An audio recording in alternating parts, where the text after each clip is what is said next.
Merry Christmas to all, and to all a good, well, it's not Christmas yet, so you still got a few weeks to wait. Yes, it is December 2018. It is the holiday season, although I still prefer to call it the Chirst-Mass season. It always seems that every year the war on Christmas continues anew.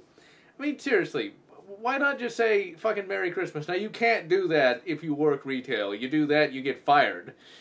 Which is quite disgusting, I have to say. I mean, come on, ladies and gentlemen. Come on. You know that this is not the holiday season. You know the various retailers aren't banking on holiday sales. They're banking on Christmas sales. You might as well just call it that, goddammit. But, of course, we can't have that because, feels, even though it doesn't really make a lot of sense. When you think about Christmas, what's the first thing that comes to mind? Be honest. The first thing that generally comes to my mind is, of course, the actual Christmas tree and the various lights and things of that nature. In many respects, Christmas is much more of a secular holiday than it is a religious one. In fact, if you actually dig into the history of the holiday and things of that nature, it has very little to do with anything religious to begin with. It, of course, has become different over the many hundreds of years. Maybe not necessarily hundreds of years, but it's definitely evolved over the years, at the very least, to become something far different than what it was when it first began. And in all reality, it really goes to show just how sad and pathetic a lot of people are when they can't just let people have a goddamn holiday. Well, that rant out of the way, what do we got, ladies and gentlemen? Well, we of course have more and more beauty live streams, because that has replaced Let's Plays now and forever, just because, well, it's a lot more fun to interact with you guys, the fans. Or should I say, y'all, the fans, even though sadly y'all has since been culturally appropriated by certain annoying individuals. But all that aside, in fact, what's sad is y'all has become somewhat of a pejorative used by SJWs and things of that nature. Quite annoying, to say the least. But anyway, y'all aside, starting this month, actually, I'm going to be doing a Star Wars-a-thon. But it's going to be a bit different from the usual themed months. Now, as a Christ-Mass present to all of you, I'm, of course, going to be reviewing Republic Commando and Jedi Academy. I'm jumping the gun on Jedi Academy because that is the game I actually like more than Jedi Outcast. But Jedi Outcast is still a great game.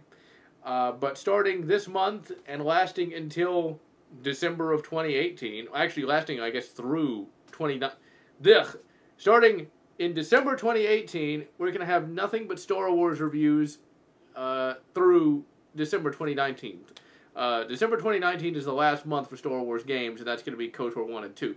But to commemorate my 10-year anniversary, because as of 2019, it'll be 10 years of the channel, I am going to be doing nothing but Star Wars games, because while it may not seem like it, I'm actually a absolutely massive Star Wars fan. I always have been, actually. I love Star Trek, don't get me wrong. I don't think Star Trek is inferior in any way to Star Wars. It just does something different than Star Wars does. Now, if you can't even really compare just sheer numbers, because, once again, Star Trek does things differently, and I like it in a different way from Star Wars. But if you kind of want to be an asshole and compare sheer numbers, Star Trek has the TV show, but Star Wars has everything else. Because at one time it did. I got in just at the right time to be a Star Wars fan. I got to enjoy all the games, all the books, all the comics, all the action figures and merchandise. I got to enjoy all that. Because Star Trek is good. It's got some great TV shows. We would not have Star Wars without Star Trek. But Star Trek doesn't have... Star Trek has the merc, but in a different way. Star Trek cannot do action figures very well. They don't look that good. I mean, I grew up when the Star Trek action figures really were coming into their own, but they weren't that amazing. Really, the Star Trek ships are the only thing that really are better than the Star Wars ships. Because Star Wars ships are primarily single-man fighters. You might have one or two big ships here and there, which I have, but I don't have the Super Star Destroyer, sadly. But Star Trek, you know, its merc ships are great. But Star Wars, once again, has everything else. The Star Wars EU, back when it existed, was vastly superior to the Star Trek novels. In fact, what set Star Wars apart from Star Trek was the fact that it even had an expanded universe. you got to remember, Star Trek doesn't have an EU. It sort of does now, but it's not very good. But Star Trek, what was shown in the shows was canon. Everything else was non-canon. So the Star Trek novels had nothing to do with the shows in many instances. In fact, it even goes so far as like the Klingons in one of the Star Trek novels were barred from spaceflight for 1,000 years by the Organians. Yeah, that wasn't canon. Whereas with the Star Wars EU, they actually kept it really consistent. Now, evidently there was some sort of internet myth that the EU was all over the place in terms of canon. It was not. I read the EU when it still existed, and I read it not necessarily chronologically, but I definitely read it more chronologically than not. And it all stayed pretty much consistent. Yeah, some dates would be off, but it's not like the Mandalorians lost spaceflight for 1,000 years. It was never something like that. You know, maybe they'd say the war lasted 5 years instead of 4 years, but just tiny little details like that are bound to happen here and there. The EU was amazingly consistent. And the thing is, the EU wasn't just novels. It was also the comics and the games. You know, Kyle Katarn, he was canon in the games, and he was canon in the books. They mentioned him. They didn't let him do anything because, well, he was so overpowered. But they would say, well, I don't know where Kyle Katarn is. Star Trek would never do that. You know, you would never see a character from the books be mentioned in the TV show. You would never see that. Or any of the games. That nobody talked about Ensign Monroe in any of the Star Trek movies. That never happened and never would happen. But not so in Star Wars. And that's one of the things I loved so much about Star Wars is that it cared. You know, you could have something happen in one of the games and it would show up in a later game. Rin Var, for example, is a planet that you go to in Star Wars, The Clone Wars. I just live streamed that a day ago. And Rin Var, what happens? It shows up in the books. It shows up in later games. That was what was so great. And that's why I hated Star Wars The Force Unleashed. I know people love it, and I don't really know why. It's just a God of War clone that just completely puts canon over the proverbial blaster barrel. Because it's like, you're going to tell me that Galen Merrick is more powerful than Darth Vader. And he has to be. Because we never see Darth Vader rip down a Star Destroyer from orbit. And if Darth Vader... I think the question is, like, why does... If Galen Merrick is more powerful than Darth Vader, how is Darth Vader the most powerful Jedi or the most powerful Sith that ever lived? Now, people will say, oh, well, that's what Sidious is. He's the most powerful Sith. Then why didn't he do it? In fact, in one of the books, Tales of the Bounty Hunter, where IG-88 took over the Death Star 2, because yes, that happened, IG-88 is, like, fucking with Sidious, right? Holding the elevator doors closed, and it shows Sidious really having to work to open those doors again. So if it's hard for him just to open up the doors, that would mean that Galen Merrick is more powerful, and that's just ridiculous. I did not like that game because it just completely destroyed canon. But the fact is, Star Wars was at one time my favorite franchise, but then it died. I love the books, I love the games. My first action figure ever, still have it, was Pilot Luke. And my second action figure ever, I still have that one too, was Spidey Man. I still have that one. His eyes are a little messed up, but still, he's in good shape. The fact is, though, Star Wars had everything. I played the games I'm going to be reviewing, I think it's either 26 or 28. I think it's 26 in 2019, and the other two were from this month. I played them all, except for one. Except for one game. I played all of them. All the ones I'm reviewing. I haven't played every Star Wars game ever made, but all... Actually, I take that lie back, unfortunately. I just realized 2 of the games I'm reviewing I haven't played. But still, most of those games I have played. The games I haven't played are Star Wars Starfighter. That's an alternate game. I originally wanted to do Star Wars Battle for Naboo, but it doesn't work. But the 2 games I haven't played are Star Wars The Master of Takaraka, or however the fuck you pronounce that, for the PS1. I never played that.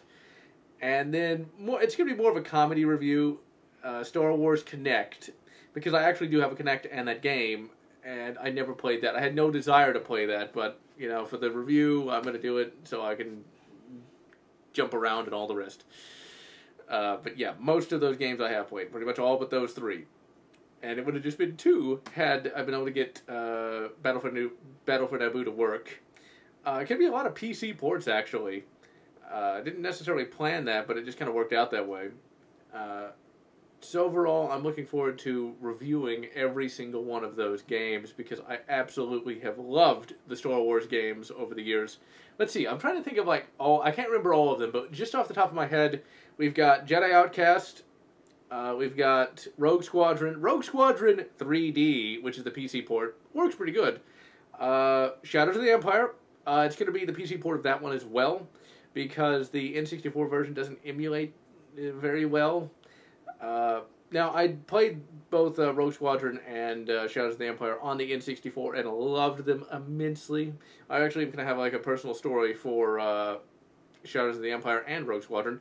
Then we got Pod Racer, Episode 1 Pod Racer. Got a personal story for that one as well. Also, that was an N64 game that I had and still do have.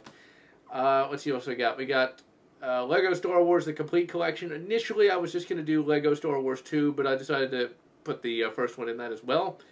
Let's see, we've got Star Wars The Clone Wars, we've got, it's only 6, I have a whole list of these. Star Wars Episode 3, the PS2 version of that, pretty good game, even had a little tournament fighter in it as well. Also, we're going to do Super Star Wars 1, Super Star Wars Empire Strikes Back. I already did Return of the Jedi, just check the channel. Okay, we're up to 10 now. Oh man, what is it? We got KOTOR 1, got KOTOR 2, that's in December.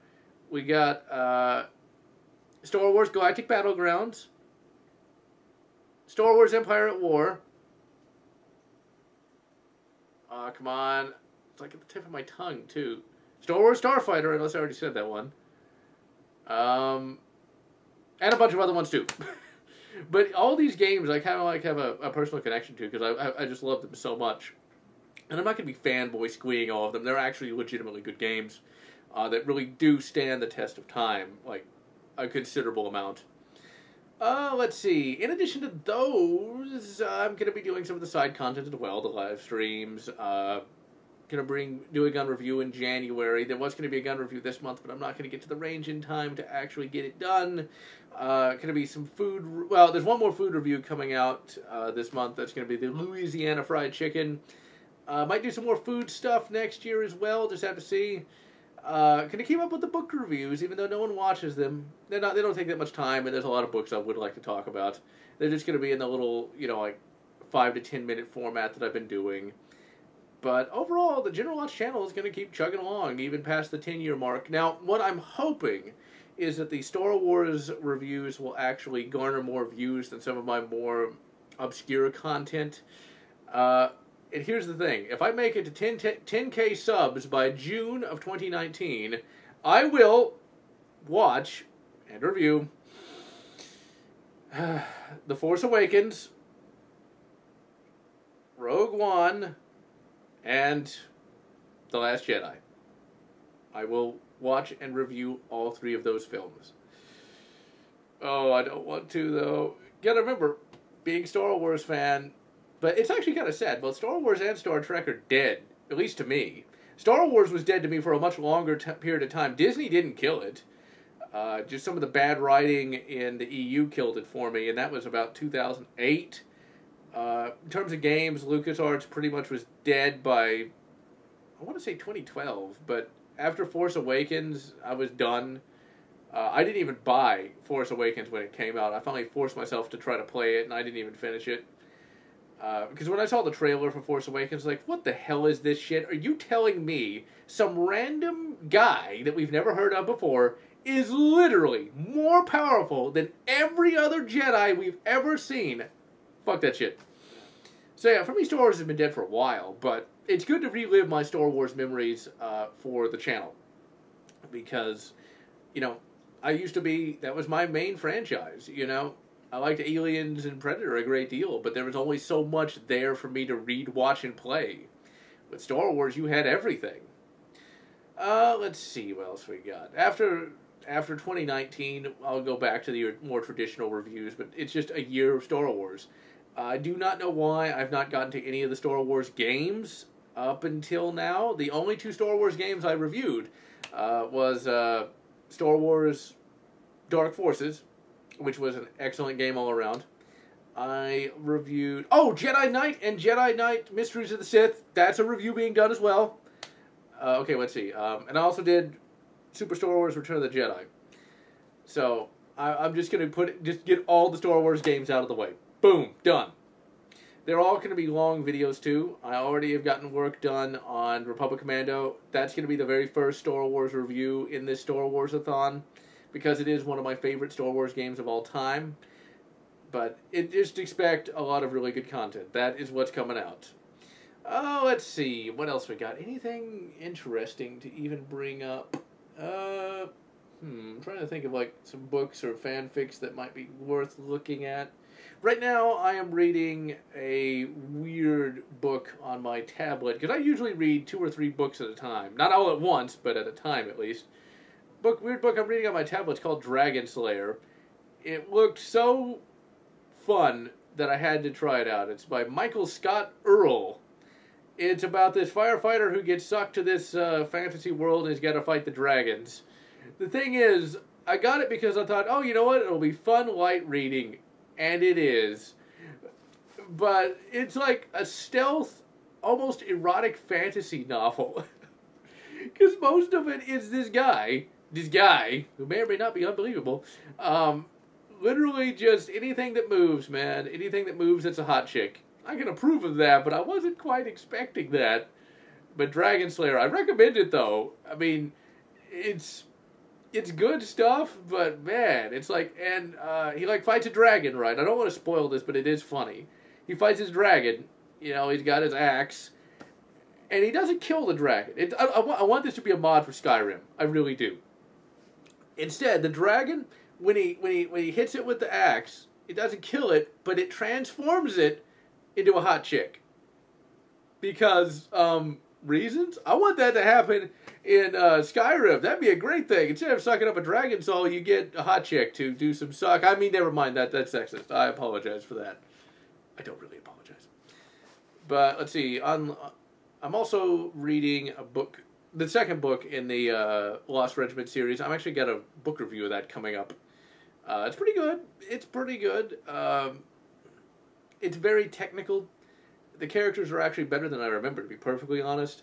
But I can see why I skipped it back in the day, though, because it does take a long time for anything to actually happen. Also, I picked up a novel by a guy named Norman Spinrad. It's an alternate history novel. Oh, my tablet's going off. No, it's an alternate history novel set in a universe where Addie never rose to power and instead became a pulp novelist. When I discovered that existed, I was like, I got to read it because it sounds so crazy. And it's supposed to be a pulp fantasy novel written like it was written by Addie. I don't know if it's going to be any good or not, but it definitely is an imaginative thing. Although, from what I've read about it, that particular universe is actually substantially worse than our universe, because in that one, with Addie being just a novelist, well, Stalin rose to power and conquered all of Europe, including the UK. Uh-oh. So that's not good. That's the one thing. Like, what if we killed Hitler? Well, what about Stalin? Solidarity, comrades. But anyway, that book, I hope it's good. I don't know. We'll just have to see. It might be a little too artistic for my taste. The problem with artiness is, like, sometimes it can feel like they're being more clever than they are. No, it seems like they're trying harder to be clever than they really are. That's what happened with... How long have I been going? 18 minutes? Okay, I won't keep you much longer, but talking about artiness, there is a film called The Shape of Water. I think I mentioned this in a couple of vlogs before I watched it. Like, yeah, maybe it'll be good because it's got the creature from the Black Lagoon. It's not very good. It's not a terrible movie like Interstellar. I tried to watch that somewhat recently, and I'll get to that in just a second. But Shape of Water, it thought it was better than it was. It put on a lot of airs, but ultimately it's just an utterly generic film. You know, it was not very good. And of course it won Best Picture because it's supposed to be so inclusive. What's funny, though, is you'll actually see some complaints on both sides that are really stupid. Actually, no, you'll see praise on one side that's really stupid and complaints on the other side that are really stupid. Okay, it's where there's sort of this weird intersection, if you will, of stupidity. The movie isn't some massively inclusive thing, And the movie doesn't... I heard one idiot say that the film said that communism was great. I'm not really sure where it did that, because the commies in that movie, it's set in the 50s, are actually the villain and want to kill the Gill Man, so oops.